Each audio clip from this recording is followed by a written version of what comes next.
Eve here, Empowering Change, and I thought I'd use video as a way to try to answer the question that I most frequently get, and that is, Eve, what is it you really do? A brilliant marketer not too long ago actually came up with a fabulous way to describe it. Thank you, Denise at Digital Den. A woman with many hats, a woman who wears many hats. So the name of the practice is Empowering Change, and that seemed to fit perfectly. The fact is, though, that the work that I do, Empowering Change, is across three different areas. The first, in personal development, I work with groups of people, helping them become confident enough to embark on career changes, developing small or micro businesses. I teach entrepreneurship. And then I support people who are actively engaged in trying to make the world a better place, civic change. So the practice is empowering change personally, professionally, and civically. Those are the three hats. So how do you do that? Essentially, they're all the same. Change is hard. It's inevitable. We know that. And it means that we need tools and skills and support to navigate the medial space, the space in between what was and what will be. And what is that space? It's a fact of life. It's normal, it's developmental. Yes, it can be fraught. But think of the way that an infant goes to toddlerhood, goes to childhood, goes to adolescence, and into adulthood. At no point along the way are we questioning whether or not we have the skills to do it. We're just doing it, sometimes better than others.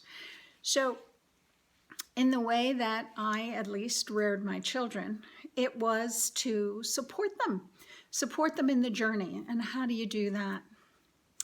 With discipline, structure, freedom, as odd as that sounds. I'll never forget at 16, with somewhat of a bit of confidence that I had instilled in them, the right, the wrong, the expectations, the whatever, I said, remember, it's easier to ask forgiveness than permission, but be really sure it's something you think I'll forgive. So that's literally what I do with my clients. Forget the forgiveness and the permission part, but empower them to get to a point where they can make those decisions confident that they've gotten to a place where they're authentic, where they have clarity about what they value, where they want to go, and where they know they can employ the skills that we've helped to develop along the way. So empowering change personally, my tools for what I call personal change management is an everyday habit, if you will, of morning pages. I write because in that writing 3 pages when I first wake up in the morning, it's from the discipline of the Artist's Way. Those 3 pages keep me honest with myself. Things just come out. It's a brain dump, as Cameron puts it, a kind of meditation for Westerners. I can't necessarily be still enough to sit and listen. So I write, and the writing keeps me busy, but the answers come. And then the other is a structured date with myself, a play date, if you will, once a week that says I'm worth an hour or 2 to go off by myself and have it be about self-care. Sometimes it's a walk, sometimes it's through a gallery, sometimes it's to a library. Just even to do my writing in a new place, in an environment that feels different or nurturing or whatever. Yours will be whatever it may be. So that artist date, that play date, that those morning pages, and last a walk, a 20-minute walk at least 2 or 3 times a week, when in fact, I have to say, I'm most inspired by nature.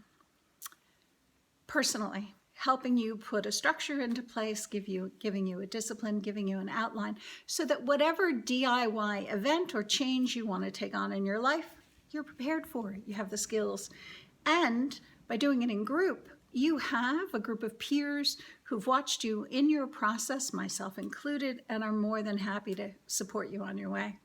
Empowering change professionally. I'm an entrepreneur by design rather than by choice. I trained in career development in the early 80s, actually late 70s, early 80s, when it was the first time folks who had thought they had jobs for life were being made redundant. It was the recession in America at that point in time, and we were focused on having people identify what it was they were good at, not their job title. So not, I'm Helen, I'm a solicitor, not I'm Bob, I'm an accountant. Rather, I'm Helen. I'm particularly good at research, at advocating for my clients, and then the laundry list goes on.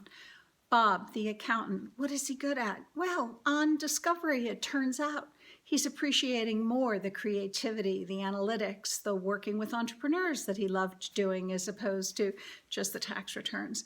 And in that process, that archaeology we do about who you've been, what job titles you've had, what the work environments that you were happiest in, we go on to either structure a campaign, how am I going to find a job or a new job, or structure an internal campaign. How am I going to make the place where I currently am better fit my needs? Because trust me, your current employer wants you, doesn't want to have to replace you, doesn't want to go through a learning curve. They'd rather see you be at your best. And what I help people do is get to the best version of themselves, either in their personal life or in their professional life. As for entrepreneurship, it's an amazing time. It's suddenly rather the rule than the exception to consider starting your own business at least once in your life. Turns out, when I was training in the 80s, we were telling people, oh, it's okay. You're going to have more than one or two jobs in your lifetime. And now we tell people, oh, it's okay. You're going to have more than one or two careers in your lifetime. And then empowering change civically. When one gets to a place where they're happy in their life and they're happy in their work and they have achieved balance in the things around them, it's time to give back. It's time to look outside and to ask yourself, have I contributed to leaving the world a better place than I found it? So whether that's in the small things we're going to be environmentally or socially conscious, or in the bigger things, we want to be part of a movement, of a real change, either politically or socially, or in our churches and congregations, or whatever that looks like. Being outside of yourself, coming into community, and doing for others, serving others, being of service. I often call it servant leadership. I think we do best when we're not doing for people, but when we are serving their needs. So to that end, whatever I can do to help or encourage you in finding a tribe, finding a group of people where you can serve to your best advantage, utilizing your talents, because in the end, we want our work life, we want our social life, we want our civic life to empower us. It need not be energy draining. It can actually be empowering or energizing of ourselves. So Eve here, empowering change in whatever area you feel I might be able to be of help. In the end, what I want you to do is to be able to look at me and say, anything she did, I can do better. And I'm here to help you do better than I did, do faster, get there with the shortest learning curve possible. Take care.